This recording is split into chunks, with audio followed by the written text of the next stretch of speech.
Estamos de volta aqui com mais um conteúdo para o nosso curso multiprofissional de ventilação mecânica.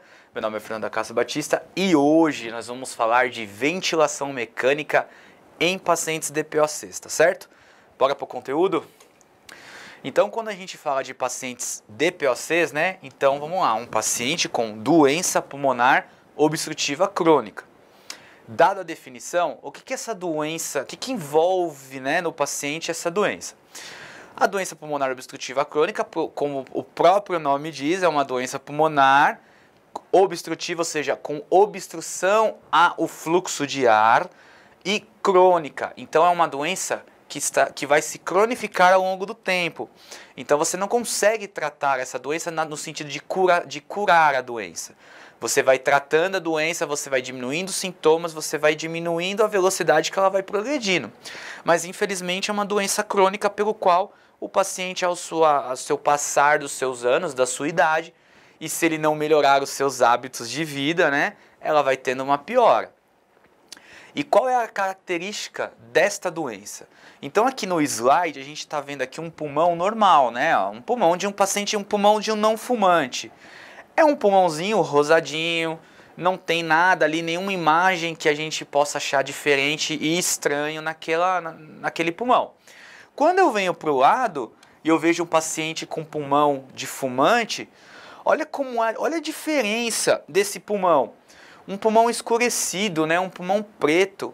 É um pulmão que está sofrendo, ou que sofreu, né, ao longo do tempo, a exposição aos agentes do fumo, do tabaco, né? São milhares de agentes aí que a pessoa se expõe durante a prática, né, de fumar ou de inalar algum tipo de dispositivo, né, que faz com que tenha essas alterações anatômicas. Então o pulmão fica um pouco mais escuro, você vê que o coração da pessoa aqui, ó, um coração até em formato de gota, um coração até grande, um coração que já sofreu ao longo do tempo também. Quando a gente vem mais para o lado aqui, para ver um bronquíolo, né?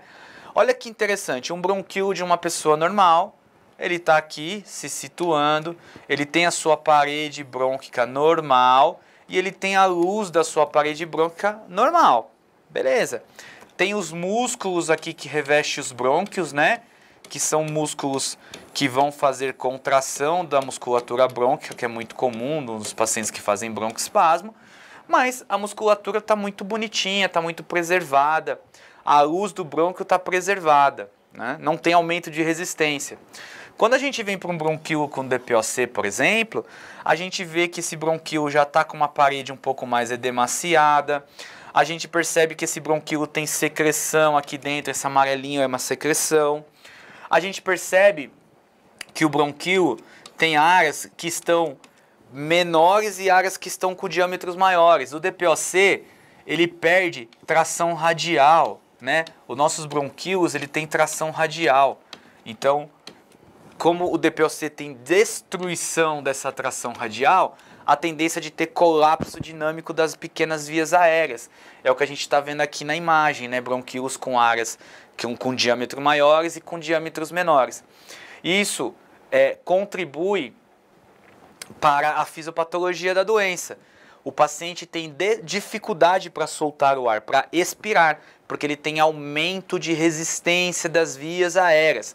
Lembra lá da fisiologia? Quem leu West, quem leu Guyton, vai lembrar que a gente tem uma lei que chama lei de Poiseuille, que ela diz que quando eu diminuo o raio pela metade, eu aumento até 16 vezes a resistência das vias aéreas. Essa imagem nos prova isso, né? Aumento de resistência de vias aéreas. Então, o paciente tem uma baita dificuldade para expirar e por isso que ele faz aprisionamento de ar, auto-PIP. É por isso que o paciente DPOC descompensa pela auto-PIP.